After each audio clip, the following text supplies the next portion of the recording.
नमस्कार बंधुरा आमी डॉक्टर सुब्रत और आपनारा देखছেন আপনাদেরই প্রিয় ইউটিউব চ্যানেল।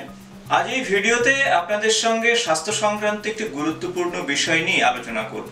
আপনি কি জানেন আমরা যে সমস্ত খাবার প্রতিদিন খাই তার কিছু আসলে নিঃশব্দে আমাদের হাড় ক্ষয় করে চলেছে। হ্যাঁ, ঠিকই শুনছেন। গবেষণায় দেখা গেছে যে বেশ কিছু খাবার আমাদের হাড়কে ভঙ্গুর করছে আমাদের অজান্তেই, যাকে বলা হয় অস্টিওস্পোরোসিস। এতে হাড় সহজে ভেঙে যায় এবং দীর্ঘমেয়াদী যে ব্যথার ঝুঁকি অনেকটাই বেড়ে যায়। তাই আজ এই ভিডিওতে আমরা জানবো যে যে সমস্ত খাবার আমাদের হাড়কে ভঙ্গুর করে সেগুলো কোন কোন খাবার এবং সেগুলোকে কিভাবে ডায়েট চার্ট থেকে আপনারা বাদ দেবেন।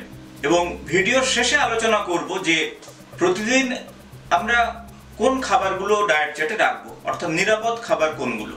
আমরা সবাই জানি আমাদের হাড়কে শক্ত রাখার জন্য calcium, vitamin D, magnesium, zinc এই সমস্ত উপাদান দরকার। আর এই উপাদানগুলো আমাদের বিভিন্ন খাদ্যের মাধ্যমে বা সাপ্লিমেন্টের মাধ্যমে আমাদের শরীরে আসে। আর এই পুষ্টি যদি ঠিকমতো শরীরে না আসে তাহলে আমাদের হাড় ধীরে ধীরে পাতলা এবং দুর্বল হয়ে যায়। যেমন ক্যালসিয়ামের ঘাটতি ঘটলে হাড় নরম হয়ে যায়, ভিটামিন ডির অভাব ঘটলে ক্যালসিয়াম শোষণের ক্ষমতা কমে যায় এবং পুষ্টির ঘাটতি হলে ওভারঅল হাড়ের যদি পুষ্টির অভাব ঘটে এইভাবে তাহলে অস্টিওস্পোরোসিসের ঝুঁকি বেড়ে যায়। এখন আসুন দেখে নেওয়া যাক কোন কোন খাবারগুলো যেগুলো আমাদের প্রত্যেক দিনের ডায়েট চার্টে কম বেশি হয়তো থাকে এবং যেগুলো আমাদের হাড়ের ক্ষয়কে বাড়িয়ে দিতে পারে। প্রথম যে খাবারের কথা বলবো তা হয়তো শুনে আপনারা অবাক হবেন, তা হলো চিনি, অর্থাৎ অতিরিক্ত চিনি। চিনি সবচেয়ে বড় সমস্যা হলো এটি শরীর থেকে ক্যালসিয়াম চুরি করে নিয়ে যায় বলতে পারেন। কিভাবে? চিনি অর্থাৎ অতিরিক্ত চিনি ক্যালসিয়াম, ম্যাগনেসিয়াম এবং জিঙ্ক এগুলোকে শোষণ করতে বাধা দেয়। ফলে শোষণ যদি না করতে পারে তাহলে প্রস্রাবের সঙ্গে ক্যালসিয়াম বেরিয়ে যাবে, জিঙ্ক বেরিয়ে যাবে, ফলে আপনার শরীরের মধ্যে থাকবে না এবং কর্টিসল অর্থাৎ স্ট্রেস হরমোন বেড়ে যায়। হাড়ের ক্ষয়ের সঙ্গে কিন্তু এই স্ট্রেস হরমোনের অর্থাৎ কর্টিসলের সম্বন্ধ যুক্ত। এই কারণে অতিরিক্ত মিষ্টি, কেক, পেস্ট্রি, চিনিযুক্ত পানীয় এসবই কিন্তু হাড়ের ক্ষয় করে দেয়, কিন্তু আমরা প্রতিদিন না বুঝে খেয়ে ফেলি। দ্বিতীয় যে খাদ্যের কথা বলবো তা হলো অতিরিক্ত লবণ। অতিরিক্ত লবণ কিন্তু আমাদের হাড়কে দুর্বল করে, কারণ লবণ এবং ক্যালসিয়াম একই অণুর মধ্যে প্রসেস হয়। তাই শরীর যখন অতিরিক্ত লবণ বের করে দেয় সেই সঙ্গে ক্যালসিয়ামও বেরিয়ে যায়। যে খাবারগুলোতে লবণ সবচেয়ে বেশি থাকে, বিশেষত প্রসেস ফুড, ফাস্ট ফুড এবং ক্যানের মধ্যে থাকে যে সমস্ত স্যুপ, এছাড়া নোনতা স্ন্যাক্স, এগুলো কম বেশি আমরা খেয়ে থাকি। এর ফলে এগুলো খাওয়ার জন্য আমাদের শরীরে ক্যালসিয়াম ধীরে ধীরে কমে যায়, স্বাভাবিকভাবে আমরা দুর্বল হয়ে পড়ি। 3 নম্বর যে খাদ্যের কথা বলবো তা হলো সোডা বা কার্বোনেটেড সফট ড্রিঙ্কস। সোডা শুধু চিনির কারণে নয়, ফসফরিক অ্যাসিড নামের একটি উপাদান এর মধ্যে রয়েছে এবং এই কারণে হাড় ধীরে ধীরে ভঙ্গুর হয়। গবেষণায় দেখা গেছে যে যারা নিয়মিত সোডা পান করে তাদের কিন্তু হাড় ভঙ্গুর হয়ে যায় বা ভঙ্গুর হওয়ার ঝুঁকি অনেকটা বেড়ে যায়। প্রতিদিন সোডা খাওয়া পোস্ট মেনোপজাল মহিলাদের হিপ ফ্র্যাকচারের সম্ভাবনাকে অনেকটাই বাড়িয়ে দেয়। তাই পানীয়, লেবুর জল, ফল এগুলো অবশ্যই আপনারা খান, কিন্তু সোডা ওয়াটার একেবারেই খাবেন না। চতুর্থ যে খাদ্যের বিষয়ে বলবো তা হলো অ্যালকোহল। প্রতিদিন 3 বা তারও বেশি যারা ড্রিঙ্ক করে তাদের হাড় অত্যন্ত ক্ষতিগ্রস্ত হয়। অ্যালকোহল ক্যালসিয়াম শোষণ করার ক্ষমতাকে কমিয়ে দেয় এবং হরমোনের ভারসাম্য নষ্ট করে দেয়, হাড়ের গঠন প্রক্রিয়া ধীর করে দেয় এবং সবচেয়ে বড় কথা হলো ভারসাম্য নষ্ট হওয়ার জন্য আপনি যদি কোথাও পড়ে যান খুব সহজেই কিন্তু আপনার হাড় ভেঙে যেতে পারে, অর্থাৎ ফ্র্যাকচারের ঝুঁকিকে অনেকটাই বাড়িয়ে দেয়। তাই অ্যালকোহল জনিত ক্ষতি কিন্তু পূরণ করা একেবারেই যাবে না। তাই চেষ্টা করুন অ্যালকোহলের মাত্রা ধীরে ধীরে কমাতে। পঞ্চম যে খাদ্যের বিষয়ে কথা বলবো তা হলো অতিরিক্ত ক্যাফেইন। যারা অতিরিক্ত কফি, চা বা এনার্জি ড্রিঙ্ক খান তাদের মধ্যে ক্যাফিনের পরিমাণ বেশি যায় শরীরে, অর্থাৎ 800 মিলিগ্রাম ক্যাফিন, অর্থাৎ প্রায় 7 থেকে 8 কাপ যারা কফি খায় তাহলে কিন্তু তাদের শরীরে ক্যালসিয়ামের যে ডেনসিটি বা ঘনত্ব অনেকটাই কমে যাবে, অর্থাৎ 6 ঘন্টার মধ্যে ক্যালসিয়ামের ক্ষতি কিন্তু দ্বিগুণ হয়ে যাবে। কিন্তু তার মানে এগুলো খাবেন না এটা নয়। আপনারা অবশ্যই চা কফি খান, সেক্ষেত্রে 1 কাপ থেকে 2 কাপ আপনারা খেতে পারেন, তাহলে নিরাপদ। এবং দুধ দিয়ে কফি খেলে ক্যালসিয়ামের ঘাটতি কিছুটা পূরণ হয়।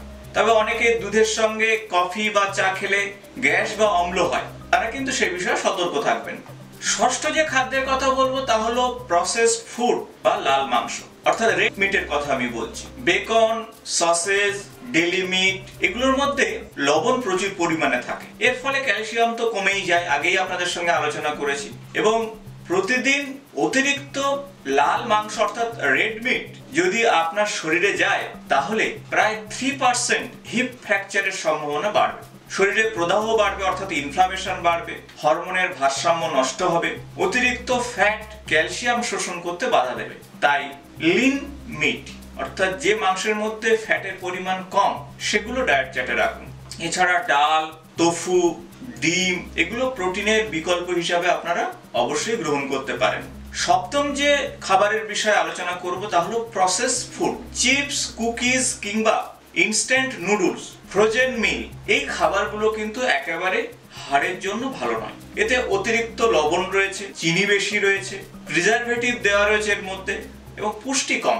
ফলে এই প্রসেস ফুড এবং আল্ট্রা প্রসেস ফুড খেলে আপনার শরীরের হাড়ের স্বাস্থ্য ধীরে ধীরে খারাপ হবে, অস্টিওস্পোরোসিসের ঝুঁকি অনেকটাই বেড়ে যাবে এবং পোস্ট মেনোপজাল মহিলাদের ক্ষেত্রে ফ্র্যাকচারের সম্ভাবনা আরো বাড়বে। অষ্টম যে খাদ্যের বিষয়ে আলোচনা করব তা হলো ফাইটেট ও অক্সালেট যুক্ত খাবার। যে সমস্ত খাবার, এই খাবারগুলো সরাসরি ক্ষতি করে না, কিন্তু এগুলো ক্যালসিয়াম শোষণ করতে বাধা দেয় বা ক্যালসিয়াম শোষণ কমিয়ে দেয়। ফাইটেট থাকে মূলত হোল গ্রেন, ডাল এগুলোর মধ্যে, এবং অক্সালেট থাকে পালং শাক এবং কচু জাতীয় খাদ্যের মধ্যে। এগুলো অবশ্যই পুষ্টিকর, তাই এগুলো একেবারে বাদ দিলে হবে না।